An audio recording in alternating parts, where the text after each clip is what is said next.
नमस्कार, आप देख रहे हैं फास्ट इंडिया लाइव न्यूज। मैं हूं आपके साथ में आस्था चौहान। आइए खबरों की शुरुआत करते हैं। दूसरी शादी का झांसा देकर महिला ने महिला के साथ करवाया बलात्कार। आरोपियों पर कार्रवाई की मांग को लेकर परिजन के साथ सरपंच सहित सैकड़ों ग्रामीण जन पहुंचे थाने। देवरी के महाराजपुर थाना के पनारी गांव की दो विवाहित महिलाओं को पड़ोस में ही रहने वाले एक दंपति द्वारा अच्छे घर में शादी का झांसा देकर दुष्कर्म करने का ताजा मामला प्रकाश में आया है। पुलिस ने एक दिन पहले मुख्य आरोपी को पूछताछ के लिए बुलाया और 151 के तहत कार्यवाही कर छोड़ दिया। उसके बाद गुस्साए ग्रामीणों और परिजनों ने बुधवार को महाराजपुर थाने का घेराव किया, जिस पर देवरी से एसडीओपी पूजा शर्मा ने पहुंचकर मामला शांत करवाया और आरोपियों के विरुद्ध मामला पंजीबद्ध करवाया गया। 7 जुलाई को एक ही परिवार की दो महिलाओं को पड़ोस में रहने वाले दंपत्ति ने अच्छे घर में शादी कराने का झांसा देकर ले गए थे, जिस पर महाराजपुर पुलिस ने गुमशुदगी का मामला दर्ज किया था। जानकारी के अनुसार महाराजपुर के पनारी गांव की एक 20 वर्षीय विवाहित महिला ने बुधवार को थाना महाराजपुर में अपने परिजनों के साथ जाकर आरोपियों के विरुद्ध आवेदन देकर अपराध दर्ज कराने की बात कही है। आवेदन में महिला ने बताया कि मेरे पड़ोस में रहने वाली कल्पना चडार और उसका पति मुझे एवं मेरी जेठानी को अच्छे घर में शादी का झांसा देकर ले गए थे, क्योंकि मेरे पति आए दिन छोटी छोटी बातों को लेकर झगड़ते थे। इसका फायदा उठाते हुए पड़ोसी कल्पना ने कहा कि तेरे पति आए दिन झगड़ते रहते हैं और तुम्हारे घर में खाने के लिए भी नहीं है। तेरे पति ने तेरे लिए किया ही क्या है? तू कहे तो मैं तेरी शादी किसी अच्छे घर में करवा दूँ। मैं कल्पना की इन बातों में आ गई और फिर 7 जुलाई को कल्पना ने मुझे और मेरी जेठानी को मेरे परिवार के खिलाफ भड़काया। हम दोनों कल्पना की बातों में आ गए और दूसरी जगह शादी करने के लिए तैयार हो गए। फिर कल्पना के कहने पर हम दोनों सागर पहुंच गए। सागर में हमें कल्पना चडार के मामा रामदयाल चडार व राजेश चडार मिले, जो हम दोनों को अपने साथ सैदपुर थाना पठारी जिला विदिशा लेकर गए। वहाँ हम 2 दिन तक रहे और फिर तीसरे दिन रामदयाल मेरी जेठानी को लेकर कहीं चले गए। मैं अकेली वहीं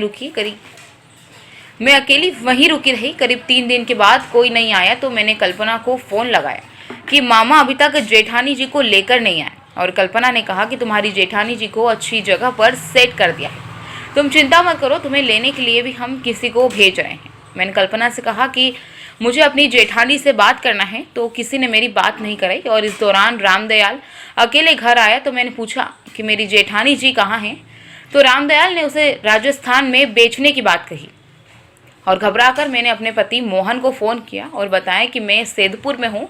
फिर मैं सागर के लिए बस में बैठी और रास्ते में जब बस रुकी तो कैलाश चडार और कन्हैया चडार दोनों ने मुझे बस से नीचे उतार कर जंगल की ओर ले गए और दोनों ने मिलकर मेरे साथ ज़बरदस्ती गलत काम किया और मुझे फिर से सैदपुर रामदयाल के घर ले गए और दोनों ने मुझसे कहा कि यदि किसी को कुछ भी बताया तो जेठानी और तुम्हें जान से मार देंगे।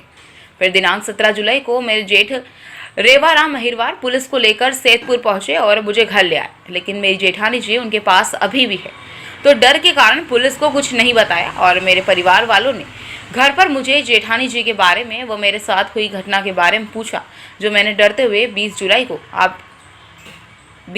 अपनी आप बीती पति व घर वालों को सुनाई। और बुधवार 21 जुलाई को मेरे पति, जेठ व सास ससुर के साथ थाने में कल्पना चडार, कैलाश चडार, कन्हैया चडार, रामदयाल चडार, राजेश चडार के खिलाफ रिपोर्ट दर्ज करवाई गई, जिस पर पुलिस ने आरोपियों के विरुद्ध धारा 376 डी, 120 बी, 366, 370, 506, 34 के तहत मामला दर्ज कर लिया गया है। वहीं इस मामले में देवरी के एसडीओ पुलिस पूजा शर्मा ने बताया कि मामले में गुम इंसान का किया गया था, जिसके बाद पुलिस ने 16 तारीख को एक महिला को दस्तयाब किया था, लेकिन महिला ने कुछ नहीं बताया। उसके बाद जब महिला ने अपने परिजनों के साथ आकर जानकारी दी तो आरोपियों के विरुद्ध मामला दर्ज किया गया है। वहीं उन्होंने बताया कि सभी आरोपियों की तलाशी के लिए टीम भेज दी गई है, जल्द ही सभी को गिरफ्तार किया जाएगा। घटना ये है सर कि हमारे यहाँ मुंडे चडार है, वो उसकी पत्नी और ये दोनों हमारी बहू और मेरे छोटे भाई की बहू दोनों को यहाँ से ले गए इनके मामा के यहाँ। इनको 2-3 दिन वहाँ राखी है और इनके साथ गलत काम किया है। दुष्कर्म करो है हाँ, भाई। दुष्कर्म करो है बारी इन बारी तीनों लोगों ने। वहाँ पे छोटी बहू को तो हमने पा लिया है, लेकिन हमारी बहू अभी तक गायब है। और थाने में रिपोर्ट थाने करी में है? रिपोर्ट लिखी है सर, और हमारे रिपोर्ट हमें लिखी कोई नहीं न्याय है? नहीं मिल रही थी, तो हमने कल पूरे गांव वालों को इकट्ठा किया मंदिर पे, सरपंच साहब उनको सबको, फिर सबकी सहमति से आज थाने में फिर से आए हैं। और पुलिस ने 191 भेज। तो अब मामला मतलब पुलिस ने एक आप लोगों की सुनवाई हो रही है? अब सुनवाई अब जारी चल रही है सर, क्या होता है। अच्छा, क्या नाम है आपका? रेवाराम सर, कहाँ के रहने वाले हो? पनारी महाराजपुर। कल की बात है, ये हमारे पंचायत के जनता है और जो गांव के हरिजन है हमारे पंचायत के।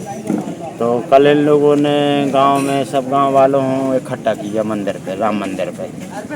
तो फिर चर्चा हुई, तो इनकी ये बहुएँ हैं, ये मोहन है, रेवाराम है, तो अपने मुंडे उर्फ कैलाश चढ़ार, मुंडे उर्फ कैलाश चढ़ार, इन दो ही बहुओं के लाजे हैं हाथ से बैला इनकी। यानी इसमें मेन हाथ है इसकी पत्नी का, कल्पना का।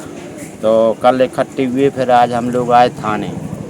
इन लोगों ने अपनी समस्याएं पूरी बस्ती वालों को बताई कि ऐसी ऐसी समस्या है। पूरी बस्ती वाले आए इकट्ठे होकर थाना में। इन लोगों ने क्या किया, पैसा ले लिए, जो भी किया हो, उनको 191 में भेज दिया। जबकि रेप का मामला था। जबकि वो महिला बता रही कि ये 2 दिन हमारे लिए वहाँ पे रोके रहे, एक कमरा में बंद कर दिया कल्पना ने। और कल्पना बोली कि हमारे भैया का, हमारे पति का एवं हमारे मामा का शौक पूरा करो, जब तक हम फिर तुम लोगों को पैसा दे रहा माला माल करा देंगे। और यहाँ पर रेप का मामला कायम नहीं हुआ थाने। तो हम लोग सब इकट्ठे होकर थाने आए हैं। जब तक न्याय नहीं मिलेगा, जब तक हम लोग थाने से नहीं हटेंगे। अच्छा, ये दोनों भाई हैं जो इनकी एक छोटे भाई की वाइफ मिल गई हैं? हाँ, इनकी छोटी भी मिल गई। और क्या हुआ, राजस्थान गई थी पुलिस। अच्छा। और जो अपराधी साथ में था पुलिस के, यानी उसका मामा मुंडे उर्फ कैलाश, तो पुलिस की कस्टडी में होते हुए भी यानी वो वहाँ से राजस्थान से गायब हो गया। और एक को झांसी के पास उतार दिया, उसको एक को किराया दे झांसी दिया। के पास उतार दिया, तो उसको अभी- पुलिस ने किराया दे दिया। अभी दोनों भाई की जो वाइफ गायब है, उनमें से अभी छोटे वाले की मिली है, बड़े वाले की गायब है? हाँ, बड़े वाले की गायब है, वो मिली नहीं। जो मामला आया है ये महिला वाला, और एक महिला अभी गायब है और एक महिला का ये वो लोग परिजन बता रहे हैं कि उसके साथ रेप हुआ है। तो ये क्या मामला है? महिला, हमारे यहाँ पे महिला की गुमशुदगी दर्ज हुई थी 7 तारीख को। इसके महिला को लगातार ढूंढते थे। 16 तारीख को महिला हमें विदिशा से दस्तियाब हुई, विदिशा के प्रोग्राम से। जो महिला को दस्तियाब किया था, इस तरह के कोई तथ्य सामने नहीं आए थे कि ना ही उसने ऐसा कुछ बताया था कि इस तरह कुछ हुआ है। इसके बाद कल रात में उसने अपने परिजनों को बताया कि उसके संग रेप हुआ है, और आज वो थाना उपस्थित हुई, जिसमें अपने प्रकरण कायम करके जांच की। मैम, एक वो महिला और है जो अभी गायब है, उसकी कुछ जानकारी नहीं लग रही है। हाँ, उसके विषय में अभी जो महिला हमारे पास आई है, फरियादी जो हैं, उनसे खुद हम इससे पूछताछ कर रहे हैं, बारीकी से जांच कर रहे हैं। जो लोग इसमें संलिप्त हैं, उनकी तलाश जारी है। जैसे ही लोग सामने आते हैं, सेकंड महिला की तलाश के लिए हमारी टीम ऑलरेडी